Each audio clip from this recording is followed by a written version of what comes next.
Recording start नहीं हो पाई थी आज, तो सेक्शन 24 से हम स्टार्ट कर रहे हैं कन्फेशन से रिलेटेड। देखिए, एक मैंने ये बॉक्स बनाया और ये है सपोज एडमिशन का, जिसमें सेक्शन कौन कौन सी आती हैं।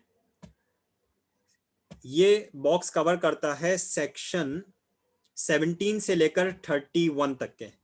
सेक्शन 17 टू 31 ये सारे क्या हैं, ये इस पूरे बॉक्स में कवर होती हैं, जो कि एडमिशन से रिलेट कर रही है। ठीक है, अब इसी के अंदर हम एक दूसरा बॉक्स बना रहे हैं,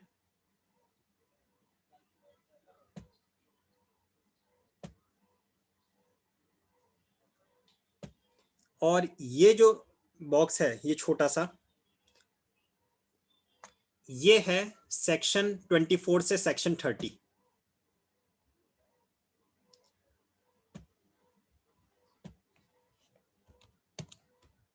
सेक्शन 24 से सेक्शन 30।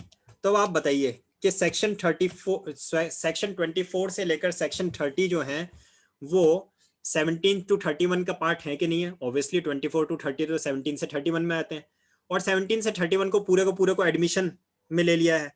इसका मतलब जो कन्फेशन है, confession is a part of admission. तो इसलिए हम कह सकते हैं every confession is a admission, but every admission can not be a confession. क्यों? क्योंकि एडमिशन में तो सेक्शन 17 भी है जो कि कन्फेशन नहीं है, एडमिशन में तो सेक्शन 18, 19, 20 भी है जो कन्फेशन नहीं है, एडमिशन में तो सेक्शन 21, 22, 23 भी है जो कन्फेशन नहीं है। तो confession is a small part of the whole concept of admission. I hope ये समझने में आपको मदद मिली होगी और इजी रहा होगा।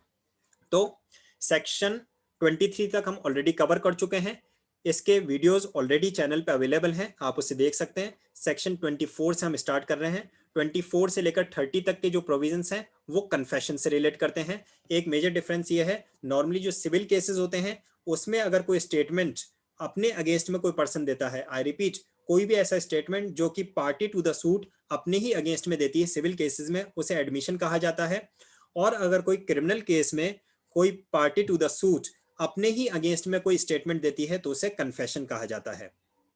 जो अक्यूज्ड है अगर उसने कोई स्टेटमेंट दिया है अपने अगेंस्ट में तो उसे कन्फेशन कहा जाएगा। ठीक है, शुरू करते हैं। Section 24 prescribes that confession caused by inducement, threat or promise when irrelevant in criminal proceedings।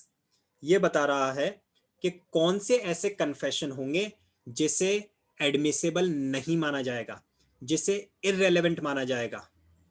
कोई भी ऐसा कन्फेशन जो इंड्यूसमेंट से लिया गया हो, थ्रेट से लिया गया हो, प्रॉमिस के अंडर में लिया गया हो, तो उसे हम क्या मानेंगे, उसे कोर्ट इररेलेवेंट मानती है। पर्सन है, कस्टडी में है, पर्सन को आपने थ्रेट करा कि आप एक्सेप्ट करो कि मर्डर आपने किया, अदरवाइज हम आपको गोली मार देंगे। पर्सन को करना ही है कन्फेशन फिर तो ये हो गया थ्रेट। इंड्यूसमेंट, अगर वो किसी तरह का उसको आपने यू कैन से लुभाना वादा कर दिया, या आपने उसको किसी तरह का कुछ लालच दे दिया, इंड्यूसमेंट किसी तरह का लालच दे दिया कि भाई आप ये एक्सेप्ट कर लो कि ये जो ऑफेंस है, ये क्राइम है, ये आपने किया है, और इसके बदले में हम आपके घर वालों को, आपको तो जेल होगी हो जाएगी, लेकिन आपके घर वालों को हम पूरा केयर करेंगे, उनको खर्चा देते रहेंगे, करते रहेंगे, आप ये अपने ऊपर ये ले लो। तो इंड्यूसमेंट हो गया, उनको लालच दे दिया गया। प्रॉमिस। सर आपकी आवाज कट रही है। आवाज कट रही है?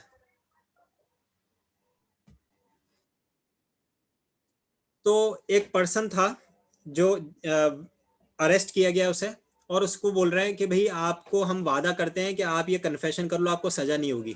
प्रॉमिस कर रहे हैं। इंड्यूसमेंट, थ्रेट और प्रॉमिस, तीन वर्ड्स आ रहे हैं यहाँ पे, तीनों को मैंने यहाँ पे अंडरलाइन भी किया हुआ है, आप देख सकते हैं। तो यही तीन वर्ड्स हमें ध्यान रखने हैं। कोई भी ऐसा कन्फेशन जो किसी इंड्यूसमेंट से लिया गया हो, या किसी थ्रेट में लिया गया हो, या किसी प्रॉमिस में लिया गया हो, पर्सन को प्रॉमिस कर दे कि आप अगर कन्फेस कर लेते हो कि ये क्राइम आपने किया है, हम आपको बरी कर देंगे। ऐसा कोई प्रॉमिस में ले लिया, तो ये सब क्या कहा जाएगा, ये इररेलेवेंट होंगे, इनको किसी भी कंडीशन में एडमिसिबिलिटी नहीं मिलेगी। ठीक है, अब रीड कर लेते हैं एक बार सेक्शन में क्या लिख रहा है। A confession made by an accused person is irrelevant in a criminal proceeding. तो पहली बात तो ये बात आ गई कि ये क्रिमिनल प्रोसीडिंग से रिलेट कर रहा है सेक्शन, सिविल प्रोसीडिंग से रिलेट करना ही नहीं है। If the making of the confession appears to the court to have been caused by any inducement, threat or promise, court को अगर ऐसा लगता है कि ये जो कन्फेशन है ये इंड्यूसमेंट के अंडर में, थ्रेट के अंडर में या फिर प्रॉमिस के अंडर में लिया गया है, तो उस कन्फेशन को कोर्ट इररेलेवेंट मानेगी क्रिमिनल प्रोसीडिंग्स में। हैविंग रेफरेंस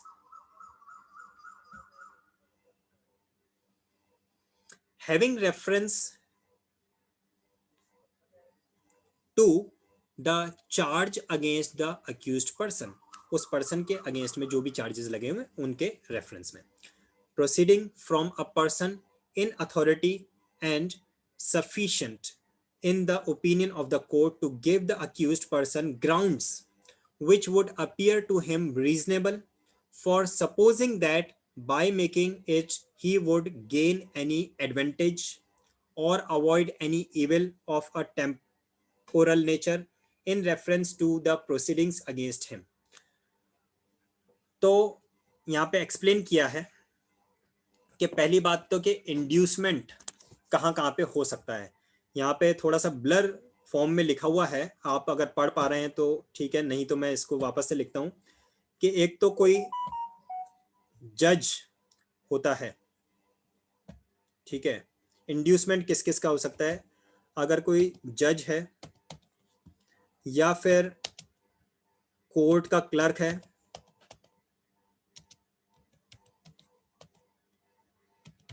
ठीक है, या फिर कोई पुलिस ऑफिसर है, एटसेट्रा। ये अथॉरिटी के रिलेशन में बता रहे हैं। यहाँ पे जो वर्ड लिखा हुआ है ना, देखें आप, इन अथॉरिटी, तो अथॉरिटी किस किस की हो सकती है भाई, जज है, जज अथॉरिटी में होता है। कोर्ट का कोई क्लर्क, कोर्ट का कोई मुंशी है, कोर्ट का रीडर है, कोई कोर्ट में जो भी काम करने वाला पर्सन है, जिस कोर्ट में उसका ट्रायल चल रहा है उसमें जो पर्सन काम कर रहा है वो हो गया, या पुलिस हो गया। तो जो authority from the person of authority की बात हो रही है, तो उन लोगों के तो पूरा से इंड्यूसमेंट में होता है। अब वो लोग उसको बोलते हैं कि भाई आप इस बात को कन्फेस कर लो और आपके अगेंस्ट में कोई भी ईविल एक्शन नहीं लिया जाएगा, उसको इस तरह का झूठा दिलासा दिया जाता है, ठीक है, टेम्पोरल नेचर का, कि अगर आप कन्फेस कर लेते हो तो आपको छोड़ देंगे, बाइज्जत बरी कर देंगे, इस तरह की बातें अगर कही जाती हैं तो ये क्या होगा, ये 100% इररेलेवेंट लिया जाएगा। ये है सेक्शन 24। एक केस लॉ यहाँ पे दे रखा है, काफी पॉपुलर है, इसको हम डिस्कस करते हैं। केस है Ram Singh versus central bureau of narcotics, AIR 2011, Supreme Court 2490। It was held that a confession made by an accused is rendered irrelevant। तो accused ने जो confession किया उसको irrelevant माना जा रहा है in criminal proceedings if the making of the confession appears to the court, अगर कोर्ट को ऐसा लगता है कि ये जो confession किया गया है to have been caused by any inducement, कि अगर कोर्ट को ऐसा महसूस हो रहा है कि ये जो कन्फेशन है ये किसी तरह के इंड्यूसमेंट में, किसी तरह के जोर जबरदस्ती में, या फिर किसी तरह के प्रॉमिस में, with reference to the charge against the accused, उस अक्यूज्ड के अगेंस्ट में जो चार्जेस हैं उन चार्जेस के अगेंस्ट में जो कन्फेशन लिया गया है वो किसी इंड्यूसमेंट में है, किसी थ्रेट में है या किसी प्रॉमिस में है, तो ऐसे कन्फेशन को इररिलेवेंट लिया जाएगा। However the confession if it is voluntary, अब देखिए इसी केस में और क्या हेल्ड हुआ, if the confession is voluntary, truthful, reliable and beyond reproach, is an efficacious piece of evidence to establish the guilt of the accused। अगर ऐसा लगता है कि पर्सन ने जो कन्फेशन दिया है वो किसी इंड्यूसमेंट में नहीं है, किसी थ्रेट में नहीं है, किसी प्रॉमिस के अंडर में नहीं है, बल्कि वॉलंटरी है, वो अपने ही खुद अपनी तरफ से दे रहा है, उसको गिल्ट है, उसको रिग्रेट हो रहा है, अपनी गलती का एहसास हो रहा है, इसलिए वो वॉलंटरी कन्फेशन दे रहा है, 100% ट्रूथफुल है, रिलायबल है एंड बियॉन्ड एनी डाउट और रिप्रोच है, then that confession will be taken to be the efficacious piece of evidence. Efficacious piece of evidence means which is beyond any doubt, important piece of evidence to establish the guilt of the accused. Accused का guilt establish करने के लिए उसे efficacious piece of evidence लिया जाएगा. कब? अगर वो voluntary है, truthful है, reliable है and beyond reproach है. लेकिन अगर वो inducement में है, threat में है या promise के अंडर में है, उसको क्लियरली इररेलेवेंट माना जाएगा, उसे सिरे से खारिज कर दिया जाएगा. ये था हमारा सेक्शन 24. ठीक है, आगे बढ़ते हैं. सेक्शन 25 इससे भी ज्यादा इंपॉर्टेंट है. और मैं, देखिए, आप सभी लॉ स्कॉलर हैं, तो मैं आपसे कहूंगा कि जनरल पब्लिक को पर्टिकुलरली सेक्शन 24 से लेकर सेक्शन 30 तक के जो प्रोविजंस हैं ये जरूर बताइएगा, जिससे कि एक तरह से राइट्स हैं जनरल पब्लिक के. देखिए क्या लिखा है सेक्शन 25 में.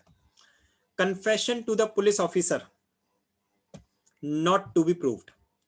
पुलिस कस्टडी में पुलिस ऑफिसर को दोनों बातें हैं. पुलिस कस्टडी की बात करेगा सेक्शन 26 में और पुलिस ऑफिसर की बात कर रहा है सेक्शन 25 में, तो दोनों को एक साथ ही ले सकते हैं हम चाहें तो. पुलिस ऑफिसर को कोई भी कन्फेशन किया गया है वो क्या है, इररेलेवेंट है, प्रूव माना ही नहीं जाएगा. और पुलिस कस्टडी में अगर कोई कन्फेशन किया गया है तो भी वो पूरी तरह से इररेलेवेंट है, माना ही नहीं जाएगा. ठीक है, कोर्ट में आके अगर अक्यूज ने बोल दिया कि पुलिस को मैंने जो बयान दिया है, जो मैंने कन्फेशन दिया है, मैं उस पर स्टैंड नहीं करता हूं, वो मुझसे थ्रेट, इंड्यूसमेंट या फिर प्रॉमिस के अंडर में लिया गया था, या मुझे डरा के लिया गया था, जोर जबरदस्ती से लिया गया था, थर्ड डिग्री टॉर्चर किया गया था, ऐसी XYZ कोई भी रीजन, मैं अपने उस कन्फेशन को डिनाई करता हूं, तो क्या हो जाएगा, वो कंप्लीटली इररिलेवेंट हो जाएगा, उसको प्रूव किया नहीं जा सकेगा. तो confession to the police officer not to be proved, section 25 कहता है. No confession made to a police officer shall be proved as against the person accused of any offence. Any offence. Police officer कहता है कि मुझे इसने कहा था, irrelevant, not acceptable, inadmissible. Section 26, confession by accused while in custody of police not to be proved against him. अब यहाँ पे ये क्या है, ये वन स्टेप अहेड है. पुलिस ऑफिसर को कहा गया है वो तो आप नहीं मान रहे, लेकिन क्या पुलिस की कस्टडी में कहा गया उसको माना जाएगा क्या? अब आप कहेंगे सर पुलिस कस्टडी में या पुलिस ऑफिसर को बात तो एक ही हुई. नहीं, बात एक इसलिए नहीं हुई, पर्सन पुलिस कस्टडी में है, लॉकअप में है, वहां पे वो पुलिस ऑफिसर के अलावा किसी और को भी कोई कन्फेशन देता है, उसे भी नहीं माना जाएगा. फॉर एग्जाम्पल, पर्सन हॉस्पिटल में है, बाहर 2 कांस्टेबल खड़े हुए हैं, डॉक्टर को अगर अक्यूज ने कुछ कन्फेशन किया, नहीं माना जाएगा. क्यों? क्योंकि जो कांस्टेबल खड़े हुए हैं वो पुलिस कस्टडी बता रहे हैं. पुलिस कस्टडी में कोई अक्यूज्ड पर्सन है, उसके पास उसके कोई फैमिली मेंबर मिलने आया, उसने उसको कुछ कन्फेशन किया, नहीं माना जाएगा. क्यों? क्योंकि वो पुलिस कस्टडी में है.